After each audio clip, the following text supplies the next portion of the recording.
What's going on, everyone? Just want to invite you. If you haven't heard, this is kind of like our impromptu USO show. Normally we do shows on YouTube, but since we kind of already did that this week, we were like, oh, let's do a Twitter Spaces because we've never done one before. So, um, it's not really a Did you hit? script. What's up? Oh, I was gonna say, did you hit the record option? Oh yeah, I did. I did. Okay, perfect. Yeah, I made sure to hit that. Um, Now, like I was saying. Sorry. No, that's all good. There's really not really a script to this. We're just covering a couple of the USL games, how they've been playing so far, and that's pretty much it. So right now we got a couple of cup sets. Tormenta, I think was the first one. Well, not the first one today at 11 a.m. They beat a Tulsa Battery team that, Chip, I think you watched this game as well. Like they look like they were interested, but they kind of look like there's bigger stuff going on than soccer at the moment. So Yeah, and that I think in general, kind of I was alluding to that earlier, but the Open Cup games are always weird because it seems like there's a lot of teams that just like aren't really interested in participating in it. I suppose to a certain degree, if you're like a Charleston team, it's kind of one of those like, well, if we win, we're probably just going to get boat raced by ATL next week, or but if we lose, like whatever, we'll just say we didn't care. And you can even that game got stormed out, but it's just weird. It's like even though there seems to be like a lack of investment in like making these successful, because all of these games have like super low turnout besides Fresno. Fresno had 3,000 some people. I'd say there's probably 2,000 people at Omaha. It's hard to tell with Madison just because they moved the camera behind the main bleacher, but looked pretty sparse there. This Greenville crowd looks incredibly sparse. yeah. And so it's interesting to me. Richmond, how was the crowd at Richmond? I didn't watch that game. Greenville just scored. Oh really? So our game was in Nova. Our game was in Nova for the most part. Wow. Wow. Jay Keegan is back, folks. We thought he was gone. He's back. So the game wasn't in Richmond; it was in Nova, Oh, okay. which is like 2.5 hours away. Mm. What I read, it was like free. So this is the thing that I want to say. Like, it seems to be different every other stadium because like when we went up to Nova, it was like you could walk in for free. Well, no media credentials. It was like, oh, you want tickets? Oh, just come in for free. Like that's what it was. It really wasn't nothing much to it. But yeah, I think, in my opinion, I love the U.S. Open Cup. Mm. Especially lower league fan. I think the thing that will help improve the USL Open Cup is if they did it on Saturdays instead of just Yeah. middle of the week. Especially during spring break season, because I know a lot of people don't think about this, but I'm a teacher. I'm not gonna use the thing of my spring break to go to, um, you know, like go to a soccer game. I might want to go on vacation. So doing Saturday, Sunday, I think that will help out a Mm. little bit more. And I think just if you push it up, like just push the start time up. I think right now, I think the US Open Cup starts with March, like late March. Yeah, it was the middle of March is when the Des Moines and Minneapolis City game was. Yeah, so even before then, you're probably talking the start of March. So I'll probably say like,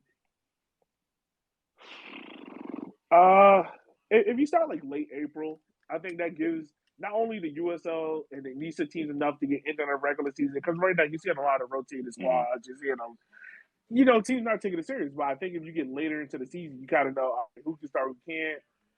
What do we want to focus on? I think right now it's too early, but I mean, also I think it's just the lack of promotion around it. There's barely any Mm. outside of us talking about it on our show. I don't think anyone has really talked about the U.S. Open Cup like currently outside of like, oh, look at this highlight of this goal that was scored. No one's really sitting there dedicated talking to you about what team is this, what team is that. Telling you those stories. Yeah, and I just think again, I think it's kind of the education piece of it too, where people don't know what it is. Like I think a lot of us spend a lot of time in kind of these echo chambers with supporters and really big, kind of like the conversation of the difference between like a supporter and a fan, right? But I Yeah. think in this context, maybe we would just say it's someone that's a highly motivated, highly educated consumer of lower league soccer, where they know exactly what the U.S. Open Cup is. They know that hey, if we take care of business against whoever, it's our opportunity to face an MLS club. Or, using Greenville, for example, all of the Riot members know that Oakland is a pretty good club from the division above. So they know, like, hey, well, let's go play this game. Let's beat a team from a higher division to show that we're a good squad, and we could compete at this level. And I think that's the education piece that's missing. And it's partially on the teams themselves to kind of be that educator, but I think it's also on U.S. soccer as a whole, because I don't know, no one talks about it besides like the Open Cup website. Like I bet you money that if Omaha has an MLS team that they draw, like the MLS team's like probably not even going to mention the draw happened. Right. It's going to be like, it's like we have an Open Cup match in Omaha. They'll be like, oh, okay, cool. But no, it is interesting. And it's especially sad because if you are a USL 1 fan, you have a lot to cheer about right now. I think even the teams that have lost, besides the independents, they've all gone down with a fight or won. This is the fifth game where a USL 1 side could win. Yeah.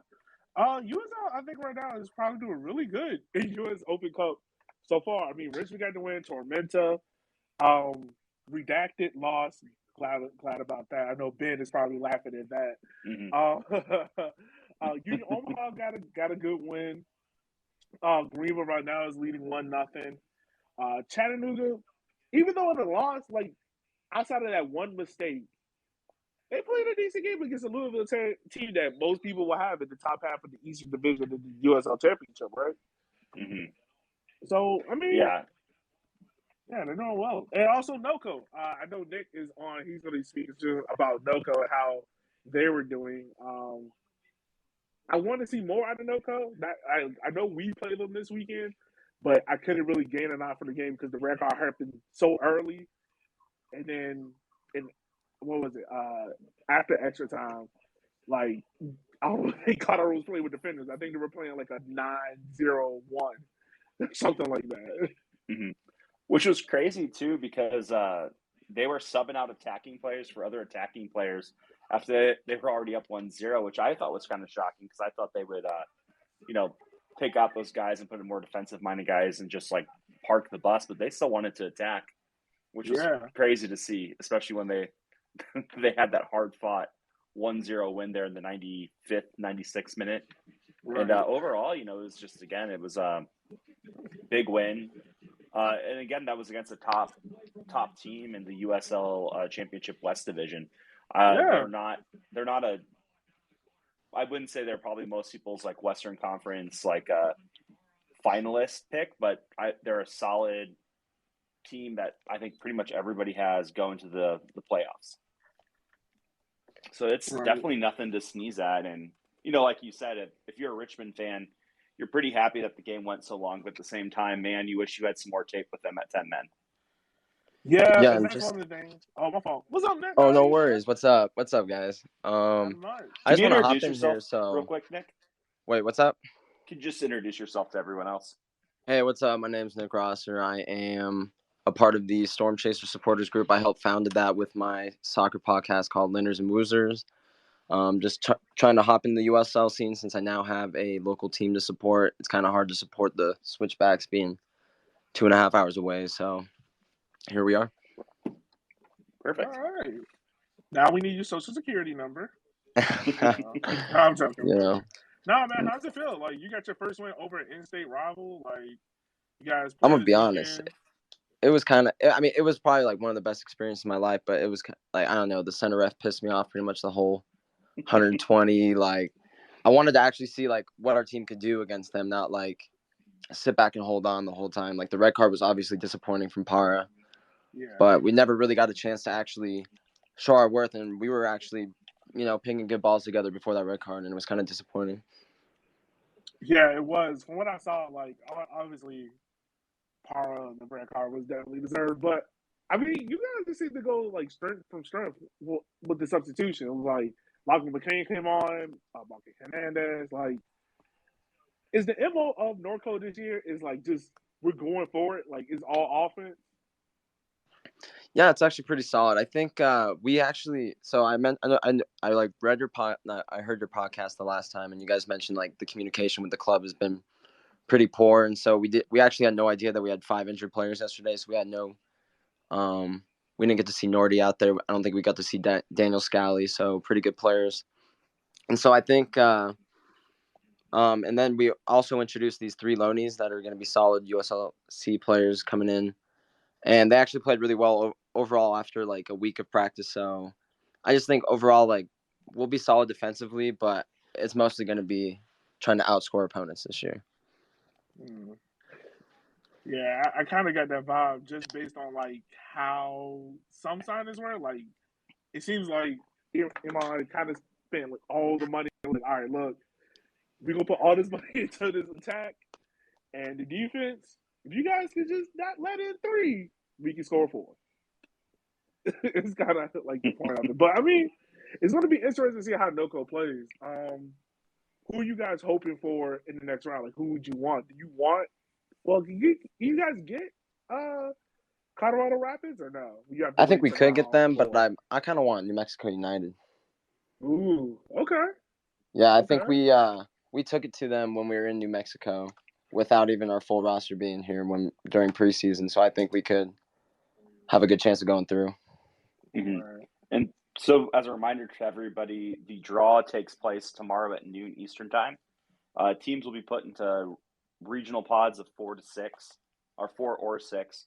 And then, of course, if there's any leftovers, they'll be put in a global pod. So you would think that naturally they would be in the same pod as Colorado just because they're so close. But they could end up in a pod with Omaha, like the Omaha, Madison, Chicago, Minnesota pod. They could end up with Salt Lake City. They could end up in New Mexico. Really, for Colorado, there seems to be a lot of opportunity for them to be drawn with a bunch of interesting matchups just because geographically they are kind of like in the middle of a bunch of people. And so if they go 4 or 6, that'll really kind of change who and where they go. Yeah. Memphis just scored a rocket, by the way, for anyone that is not watching that game. God, I would ask you this. If Chattanooga FC beats Memphis, how much of a disappointment is that for Chattanooga Red-Wolves losing to Louisville last night? Or is it just a case of 2 different championship squads? I think as a lover of chaos, I really wanted that Chattanooga match. I mean, Twitter would be like toxic for the 2 weeks matching up or leading up to it. I think that would be a lot of fun to just like. Oh, we were going to do a live show. We were going to go live. Great. It was going to be great for hashtag content. I probably would have skipped the Omaha match for the same night because it would be wild. And then we could be a nice little like third party, host the space, kind of moderate them yelling at each other, even though they're probably out the game. But no, that'd been a lot of fun. And again, it was when you saw that draw for Chattanooga Red Wolves, it was definitely like, oh shit, like Louisville's a tough team. Memphis, I think, is not as great. I think in the USL Tactics Power Rankings, they're towards the bottom of the Eastern Conference. But, it's sad that we're not going to get that. But I think there are a lot of fun matches we could potentially have. I think technically we could get a Rochester derby, but no one watches MLS Next or NISA teams. So that's not as exciting, I guess. Nah, it wouldn't be. I don't know. I mean, you got some potential for some interesting matchups. Like, you could possibly get a Richmond DC United. You could possibly get let me see. Is Atlanta United in the next round? I think they are. They are, so you could get Tormenta Atlanta United, which would be fun.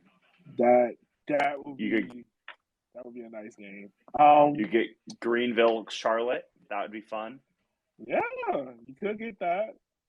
There's a lot of really fun ones, and I think that's the big thing is, as USL 1 fans, we did really well this year.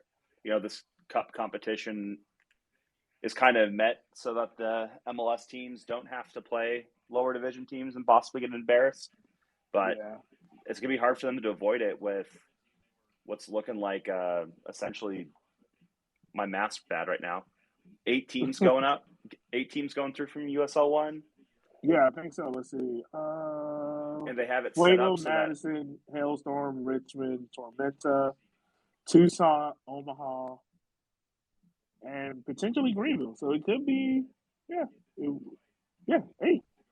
Mm-hmm. And you got to imagine a couple of those teams get them just purely looking at geography with Omaha. For those of you that are listening that don't know, I'm an Omaha fan. So if you look at like the matchups that make the most sense for Omaha to be in, it's a pot of Minnesota United, Chicago Fire, and Madison. So it's like, well, Minnesota United and Chicago can't play each other because they're both MLS clubs. So that means Omaha could look to get either Chicago Fire or Minnesota United, which the best part about that, and that's why I want Chicago Fire, there's no way Chicago Fire is going to want to host that game. No one goes to their games right now. The last thing they want to do is rent out Soldier Field on a random Wednesday night in the middle of April for 1,000 fans to come watch them play some team none of them have ever heard of. So that means that the Fire would probably be coming to Omaha to play at Morrison or Caniglia Field, which would be crazy, and I think it'd be really great for the team because even though the Chicago Fire are not that great or not that loved here in Omaha, it's something where the team, if they wanted to, could really make a concerted marketing effort of, hey, we're playing an MLS team in a competition that matters. This isn't a friendly. This is a game with actual stakes. Yeah. And again, that's just the magic of the Cup. Like, can you imagine DC United at Citi Field? Oh, I have. I want that so badly because half of Richmond is DC fans, and I want to rub it in their face. Well, and even then, like if they play at DC, like that'd be really easy for you guys to take up a huge group for that. Yeah, no, it would be fun. I think, and I kind of Matt's thinking of this. Like, if you don't get DC United in Richmond, I would gladly take North Carolina Fusion U23. And I'm not saying like because they're the only. Oh wow, they are really the only USL League 2 team left. I'm not saying that because of that, but I want the path that guarantees us going further in this competition, and I think that would be the North Carolina Fusion. With the 2 other North Carolina teams that were in it in this round being removed, that's being North Carolina FC and Charlotte Independence, who we all now known as Redacted. That is their name. Yeah, and the further you go, the further the exposure. So, be nice for Richmond. It would be. It would be fun. Ben, I'm gonna let you speak. I want to ask you a couple of questions, sir. Hopefully, you can jump on. I just invited you, by the way. I caught the. I'm gonna let Ben speak, and then lost the end of it. So, what's up?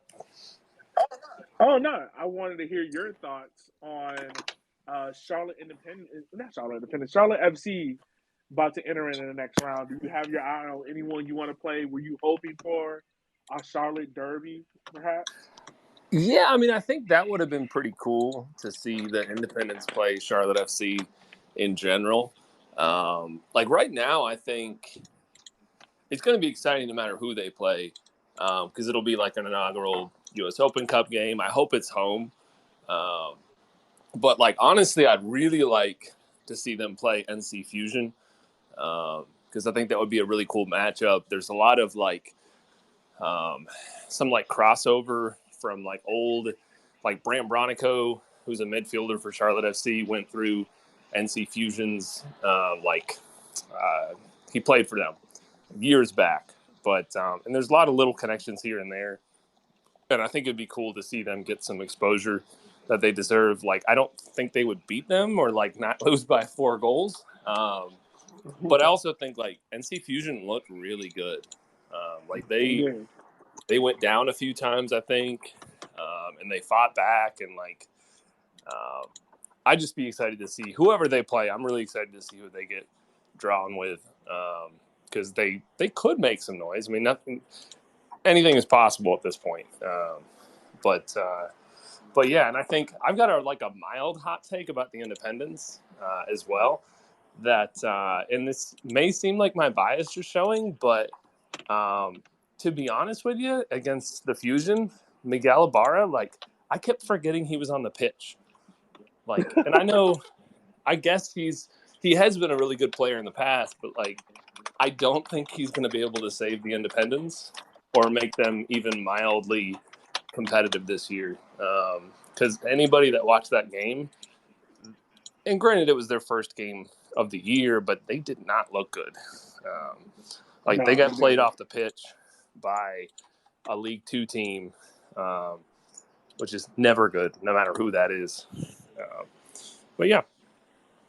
No, you're absolutely right. It did.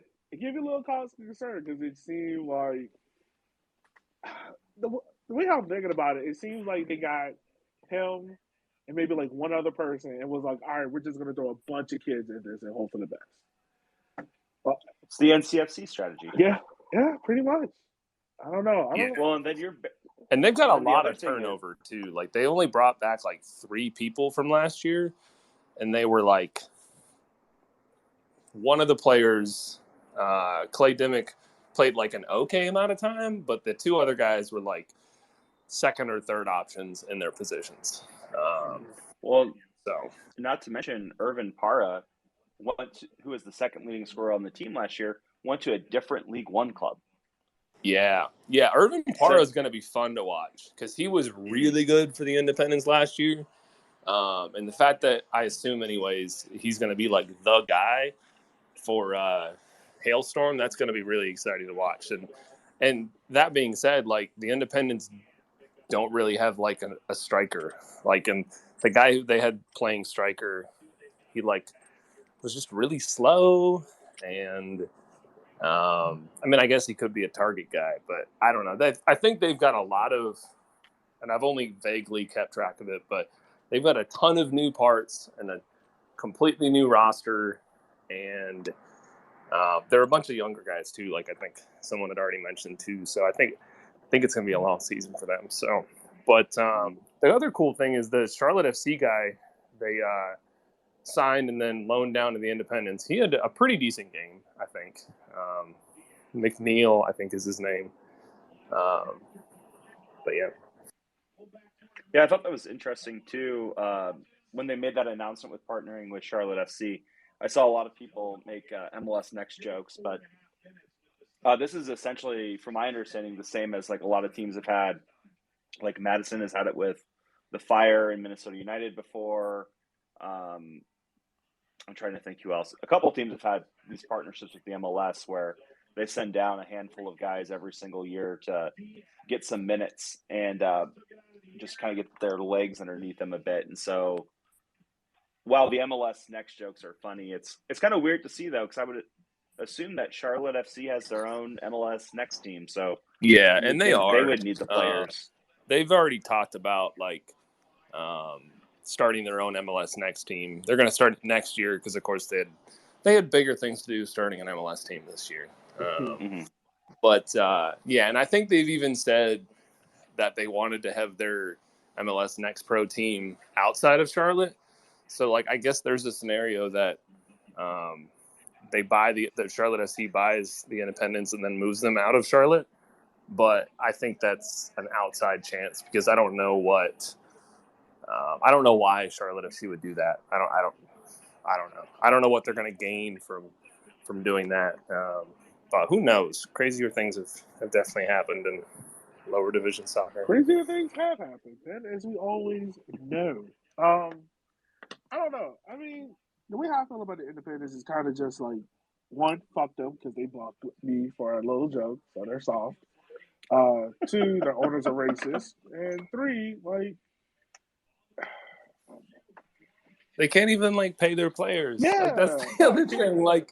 It'd be one thing if they were just a poorly run organization, but they were at least were paying their players and staff. But they can't even do that, and that's where it's hard to even be oh yay, they're gonna I hope they're exciting or not terrible, but they're just poorly run, and I don't wish them ill, but like if you can't even pay people on time, then I mean, I don't know how much longer you should be a club. Like that's kind of harsh, maybe, but like I don't know. Yeah, I feel like paying people is kind of a core competency of any organization. it is. Like if you can't get that It is. down, like there's going to be some issues. Because if you don't pay people and expect them to work for free, that's called slavery, folks. Yeah. And then like at that point too, like you don't pay people on time or like consistently, and then like, oh, their entire roster leaves. Like I wonder if there's a connection there. Like there's probably something. Maybe Parra had some bounced checks, and so he's like, well, I'm bouncing out of here and going to NOCO instead. Where they're going to pay me a shit ton. Probably. I mean, I got to imagine they're just backing up the Brinks trucks with some of the guys they got this year. Yeah, no, I mean, US Open Cup is going to be interesting. It's going to be interesting to see how this finishes. I think right now we're at halftime. The only 3 games are. Oh, never mind. Chattanooga's up 3-1 against Memphis. That's wow. What is going on with Memphis, man? I mean, Chip, I want to ask you this question because I've really been wondering. Out of all your boys that went up to USL Championship, I want you to give them a letter grade based on how they're doing. So we got what? Evan Conway, Devin Boyce, Greg Hurst, Sousa, and Villadere, right? Is there anyone else I'm forgetting? Or we just those 5? A few. So A pluses would definitely go to Firmino. Firmino's made a couple teams of the week. He's not the captain, but the vice captain of Atlanta 2. Okay. So he's been doing really well. Didn't really do much for us last year, but I think it kind of just shows the depth of talent on that team. And I think ultimately, the storyline here is all the guys on Omaha went to really, really deep teams. So they're going to have to fight to be a part of those rosters. And they might even be a guy that they look to a year down the road. The other guy, Bobby Murphy Jr., went to New York Red Bulls, probably also in that kind of A plus or like B plus A range. He's the captain of their team, scored his first professional goal. And again, it's just those 2 teams are really, really bad. But, you're still coming out, you're being a valuable player, and I think it's going to do wonders for them as they try to either break through to the first teams of those organizations or to get a contract in a few years, another championship squad, getting those solid minutes. Kind of everybody, I'd say Hurst and Sosa. Sosa's probably a B. He's gotten team of the week. He's played like every single game. He's done a good job. Nothing crazy though, but they have him playing as like a center back. So it's a little weird, he played right back for us, but he's doing good. He's playing, nothing but good things to say. Then kind of everybody else, but Dami, who we'll talk about in a second, I would say probably is in that like C range. But again, a lot of that's just because they haven't been able to get on the field much. And a lot of that just has to do with the fact that they're on these super talented teams. And in Boyce's case, they're on a bad team, and he's just gotten burnt a couple times. And I would say of the 2 guys, him and Malloy, they definitely relied on Malloy a lot more than Boyce, even though they play semi-similar roles. But they're on some of the best teams in the league, and so kind of being able to break through is going to be a little bit harder. But I think they're going to be better players for it long term, especially since my understanding is they have pretty long contracts. And then the big surprise is Dami hasn't played at all, so he's kind of an NA. Just I think if I had to make an assumption, I'd say he's probably having some visa issues, or he's hurt or something, and they just haven't said anything, because I would imagine with how much money they paid for him, you'd probably have plans to start him. So I just think he's having something else going on that's preventing him from being on the field yet, because he's the only guy who hasn't played. Yeah. But yeah, pretty much everyone's started at least one game. A lot of them have scored goals. So I think it's just one of those, it's a long season, but they're all on really good squads. And so if they keep at it and they can break through, they're going to have really good seasons and really good long careers. But just right now, it's a little early, and I think a lot of them are just kind of making that adjustment still from League One to top half a championship. Yeah, that's true. I think the one I'm most impressed with right now is definitely Evan Conway, just based on the impact he's had so far. Like, I think he's had the biggest impact out of anyone. Mm-hmm. He scored last night. What was he had a brace, right? Did he? I didn't end up watching that full game because I was watching the Let's see. Tucson game, but he might have. Did he score? He scored at least one. Yeah, he scored with my fault. He didn't have a brace. But, I mean, I think he's been the most impressive so far. Well, should we go ahead and get into these games for this upcoming week? Starting tomorrow, matter of fact. We got Charlotte playing Central Valley Fuego, and Charlotte just signed 4 players out of nowhere. Did they? I'm surprised. Can you see their tweets? Or how'd you figure out they signed guys? So I can see it on my personal account. They blocked us from walking 90 because they're soft.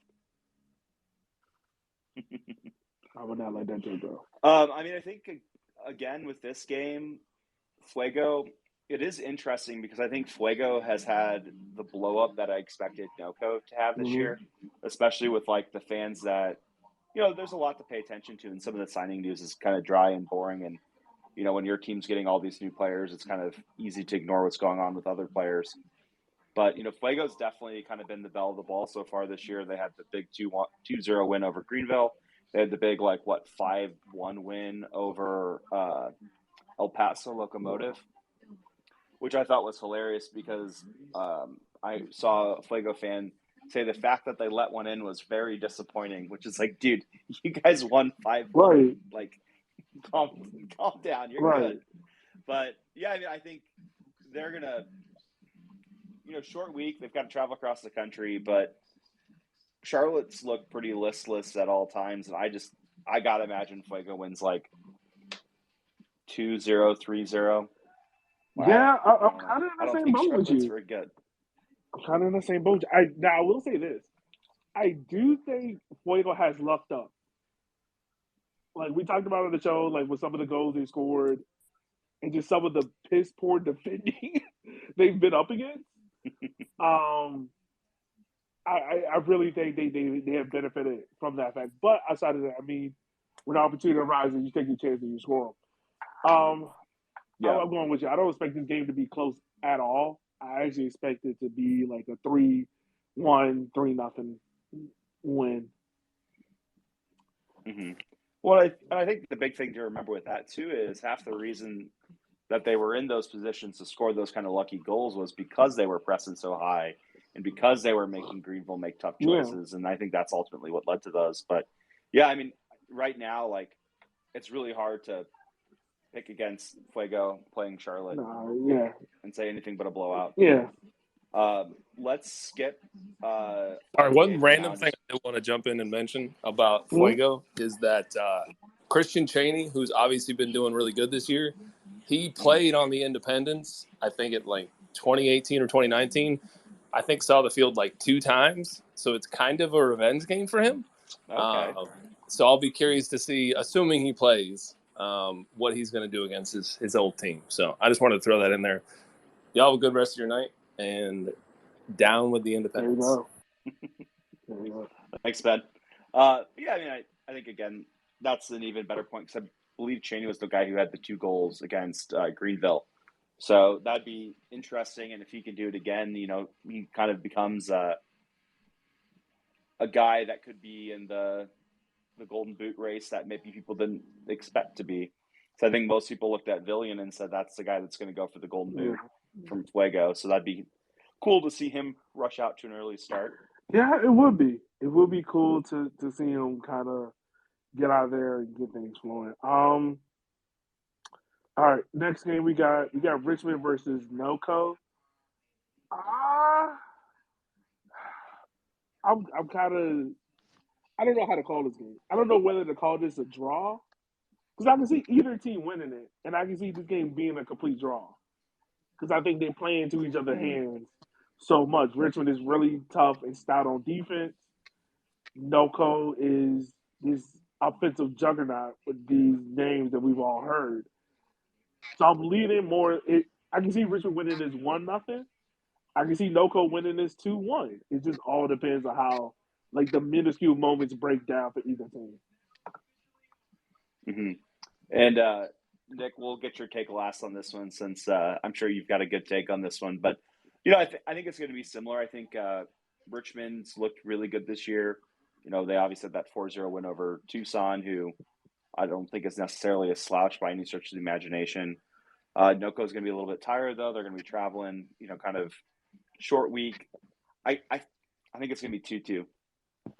Okay. Nick, what you got? Is how I think this one ends. Yeah, I think a draw is good. I think we have tired legs and plus the injuries, and still trying to figure out what our tactics are going to be like in the league still. So I do think we'll score some goals though, but I think we will have some tired legs on defense. So I think 2-2 is actually pretty accurate. Yeah, I mean it's really like a toss-up game. Like this game, you go any which way you wanted to, and you can't go wrong. You couldn't go wrong. All I'm saying is you're going to see a resurgent Lachlan. He's been on fire since he's been back. Mm-hmm. He seems confident. It seems like his injuries are behind him. He's got, let's see, I think 5 goals now since joining the club, 4 in preseason. Or no, 4 goals now. He just assisted the goal last night. Oh, man. He's going to be good. Yeah, he was really, really good in 2020. Then obviously last year he had the injury. But yeah, I think he's going to have that's a team that has a lot of weapons for a guy like him to have around him. And I think that makes a guy like him even more dangerous because you just can't mark him like some teams were doing in 2020 at Greenville. But yeah, I mean, it's going to be a fun game. Like I would say that is for on the field stuff. I'd say that's probably my game of the week. Yeah. I think the crazy thing about this NoCo team is the fact that so many of these guys you would have thought like, oh, they're going to the championship. Oh, he's going to the championship. And the fact that they came back to League One, like it's kind of insane in fact because you would imagine like all these guys are star players on other teams, and now they're coming in. And some of them kind of overlap at the same position. I'm not trying to like play devil's advocate or anything like that. I'm just saying it's just. Very weird. It's crazy. So many star players who were stars on their own construction team coming in now to kind of just be not backups, but you're going to be sitting, or you might start this game. You might sit too. Like it's going to be interesting to see how all of them kind of adjusted at first with a head coach that is fresh. It's going to be interesting to see. Mm-hmm. Yeah, I think I called them a team of mercenaries. That's really what they feel like. It's all these guys that excelled at other League One clubs, excelled at championship, and for some reason or another, they're playing at NoCo now. And I think, especially if they can get that team to click, they're going to be a really dangerous squad. And I'm jealous of Nick because I'm sure they're going to have a very fun year watching that team. Yeah, the seven of us that made it out there were super pumped. Yeah. It was a good time. It's going to be a fun one. I think that's probably going to be the Vibes game of the week, in my opinion. And I say all that, and it probably won't be. It'll be like last week all over again. Yeah, right. Absolutely right. Next game we got is NCFC versus Chattanooga Red Wolves. Chattanooga's last 2 games, they have not looked bad, but they lost games on defensive errors. Something that I know Jimmy Obleda is pissed with. Like he hates that. I can really see Chattanooga kind of wrapping up for this one. I can see them pulling away from this game early on and North Carolina getting back into it late. So I'm going to go Chattanooga 2, NCFC 1. What you got, Chuck? I think with this game, it is kind of weird that Chattanooga's kind of been Chattanooga now 2 games in a row, getting scored on late. Then the 5th minute of stoppage time in the second half against Madison, and then in like the 80th minute yesterday versus Louisville. And I know after the Madison game, I posted the Usher song "Trading Places" because that's really the weird thing about Chattanooga this year. They've looked good in the first half and then have kind of faded. I don't know if that's a fitness thing or personnel thing or what, but I think in this game, I think it's going to be a 1-0 I'm deciding right now, which is why I'm hesitating. Oh no, I definitely feel. I think it's going to be a 1-0. I think it's going to be 1-0 Chattanooga. I'll go the opposite direction of Brandon on this one. I just think I think Chattanooga's a good team. I think Chattanooga's probably pretty pissed about the 2 performances. I think they're going to come out. They're going to beat NCFC 1-0. It's not going to be pretty.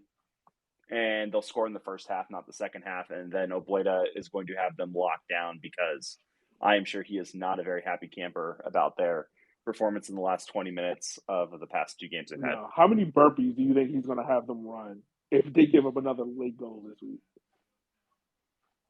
All of the burpees. It's going to be like, come at 6. What time are we done today, Coach? You're done when I say you're done. Coach, I'm tired. Oh, that's too bad. Run again. You didn't seem too tired in the last half of that game. But no, yeah, I think I don't know. I think they're a very well coached team. They've got a lot of really good pieces on that team. I just think it's an NCFC. I think while they're a lot better than they were last year, I just don't think they're that good even at home. And so I think Chattanooga is not going to want to have no wins in their first 3 games this year, and I think they're going to come out swinging. We got Mr. Kyle Carr on the call. Oh, look at him.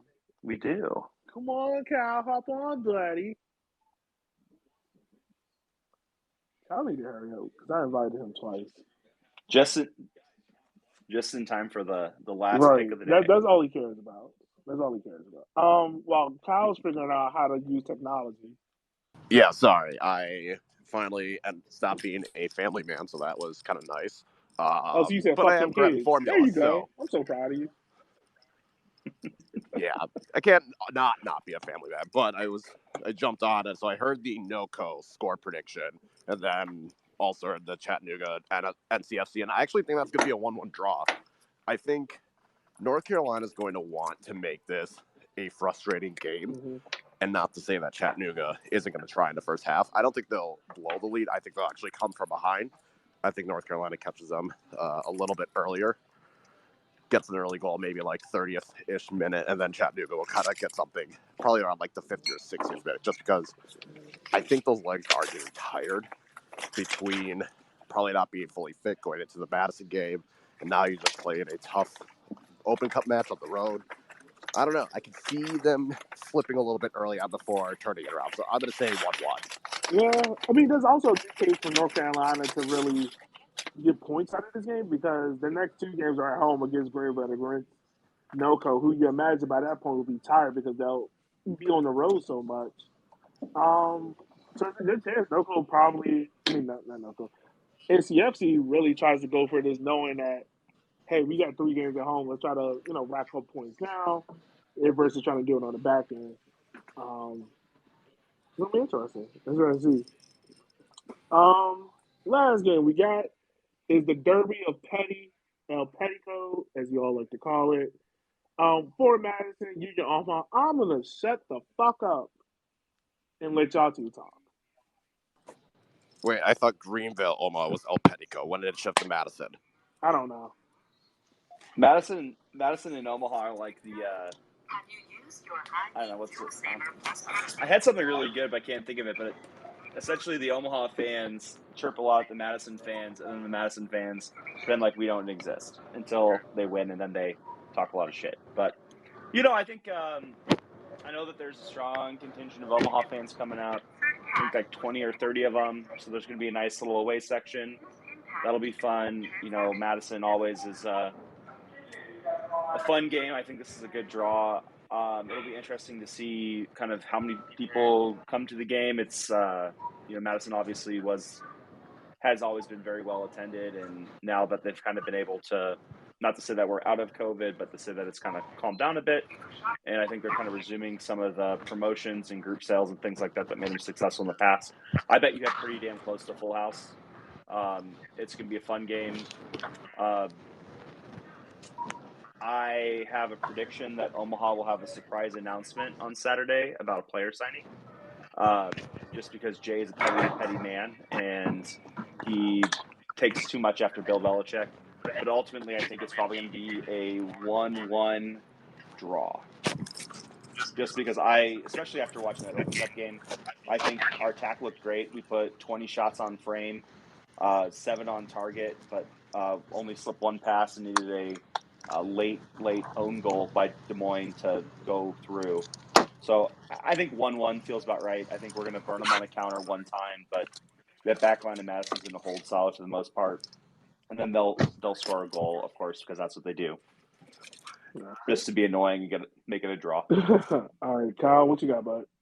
Yeah, it's going to be interesting. I mean, obviously, it's going to be the home opener, so as long as the weather is not as shitty as it was last night, I would expect a pretty strong turnout. Obviously, with last year, it was kind of tough to know with COVID and the restrictions that the city had. So I do expect it to be a packed house between, obviously, Madison fans showing up, and I know, and the Omaha crew traveling out for it. These games have pretty much been they've been competitive every matchup, so it's not like one team has dominated the other. There have definitely been times where even if Omaha wins, it was still a close contested matchup, and same thing with Madison wins. I'm going to say a 2-2 draw, more so because I'm curious to see how Madison lines up. I don't know if Bartman is going to start. I mean, he's looked really good these first 2 games. He's gotten himself in good positions. So if he starts, I can see Madison getting off to an early start. But Tiam did not start or wasn't even on the bench for the Open Cup match. So it is possible that they're going to have him out there, maybe have him start, and Strang and Bartman off the bench, kind of like what happened with Chattanooga. I don't know if Cassini's – it's interesting to see how they'll line up. I still expect them to go with that 3 in the back, but considering some of the guys that probably started, like Roll J. Smith, he might come off the bench in place of Maldonado. Alvin Smith just got into town today, so maybe he gets an early call. I'll be curious to see how that midfield matches up, because if Madison goes with their 3-4-3, 5-3, 5-2-1, kind of formation, does Omaha's midfield do the job that it needs to? I think there's going to be 1 goal off a set piece, but I'll say 2-2. It'll be close. I feel as though it's going to be a back and forth situation. I don't think any team's going to want to, especially Madison being at home, I think they're going to want to try and attack more often. When you were naming out the formation, it sounded like you was giving out the area code for a Nelly video. So I just wanted to know I was over here reminiscing about that for a second. This game, I'm gonna hold this up in my head. I'm leaning more so in Madison's favor, just because based on the last 2 games I've seen, I've been really impressed with their attacking notions. I think they got some confidence against Cleveland. When I watched Union Omaha versus Des Moines Menace, fun fact, Raleigh Kraft was on the field for those who didn't know. He used to play for the Richmond Kickers. He's at Des Moines Menace now. Probably looking to get back into the game shortly at a higher level. But I was a little concerned with Union Omaha. I know they had a bunch of shots, but they seemed to get a little bit frustrated, a little stagnant. In the offensive final third. So I'm a little concerned about that. And I still think this is a team looking to gel and figure things out on the go. Don't get me wrong, Jay Mims is an amazing coach. He's a great head coach. But there's only so much a head coach can do when the guys are on the field and they're still trying to figure out certain positions. So I'm going to lean early on this year. Early on, I'm going to go 2-1. I think Madison scores one around 67th minute. And then Union Omaha just goes for the tank at that point and just try to shoot from any point, almost like Steph Curry. So yeah, that's more what I'm moving to. But since we get everyone on, let's go ahead. Let's kind of talk about it now.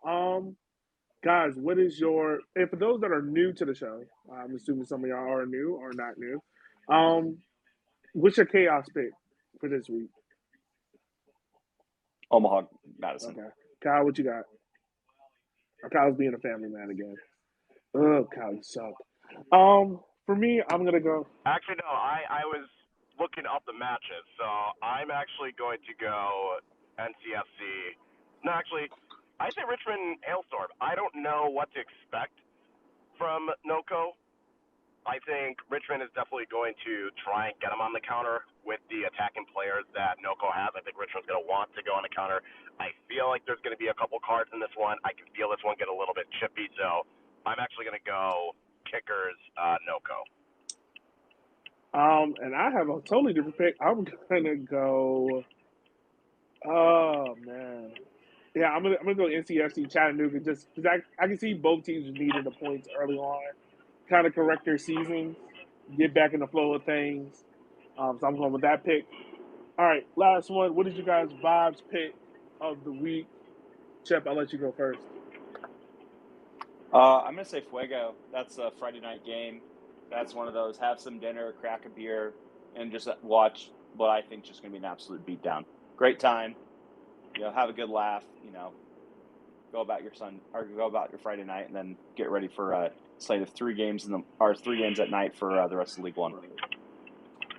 Cal, what you got, my friend? This one I'm going to put Madison Omaha just because I feel like if you're trying to get a neutral to watch it, this is the matchup of the week. I think between the atmosphere that it's going to be in the stadium, between the potential attacking or attempting at attacking from both teams, I could see this one just being a good watch for more casual or those that don't have a match this week to keep an eye on. Okay. And for me, I'm gonna go for vibes. Yeah, I'm gonna go Fuego and Independence. I think this is going to get out of Independence hands early on, very quick. Don't be surprised if you see a red card. Don't be surprised if you see 3 goals. Yeah. So that's gonna be fun. Gentlemen, before we wrap up, any last things before we round out our first ever Twitter Spaces? It's good to see USO League One do pretty well in the Open Cup. I'm saying this as Greenville was ahead 1-0. I have no clue if that has changed. No, it's still the same. It's just okay. It's good to see USO League One teams do pretty well. I mean, other than Independence, I think North Carolina had a tough matchup against Rio Grande Valley. Chattanooga had a really tough match going into Louisville, which is hard for even a championship team, let alone League One team. So I think it's just good to see the league overall represent itself well. Most of the teams won their matchups, so it'll be interesting to see if any of them get matched up in round 3 of the Open Cup or how many MLS or championship teams they get matched up with. So good job, USO League One, for representing itself well in the US Open Cup. No, definitely. Any last things from you, Chip? Yeah, I mean, kind of the same sentiments. I think it really shows the quality of the league that we've been doing so well in this first game of our first round of the Open Cup for League One teams. It's going to be really fun tomorrow to see who gets paired up with MLS teams. I think it's a great opportunity for a lot of these teams to kind of be introduced to the soccer community at large with these big matchups. Like I said, there's some pretty juicy geographical matchups for pretty much every single League One team that advance that I think would be really helpful for them in marketing their team locally. And I think it's going to be a lot of fun, even if the results aren't great. And just purely by the numbers, I think we'll probably see a USL 1 team upset an MLS team, which will be great for bragging rights for that team. And yeah, it should be a lot of fun. Hopefully it's Richmond over DC. I partially want the Chicago Fire, but I also am fearful that they've been very good defensively, and it would worry me. But that's what I'm hoping they rest their player, and then I gotta have a conflict with Black Fires. It might get messy, but it's either them or Minnesota, I guess, in terms of MLS teams that formats that could potentially draw. Right. All right. Yeah, I think it's going to be Minnesota United or Chicago. It's going to be Minnesota United, Chicago, Omaha, Madison in a pod. And if they do 6, then that means you could get like St. Louis City 2 and Tulsa, or like Denver and NOCO. So pretty good pods for a potential MLS matchup. Yeah, it is going to be interesting. All right, well, gentlemen, gents, ladies, and everyone else, we want to say thank you guys for hopping on with us. Next week we'll be back on person. You can check us out on YouTube at Walking 90. You can also follow our Twitter. Don't block us. We make jokes, but it's all lighthearted fun. Don't be like Team Redacted and think that results don't matter because they're Trump supporters. But as always, everyone, we will holler at y'all later. Be safe, be easy. We'll holler at y'all later. Peace.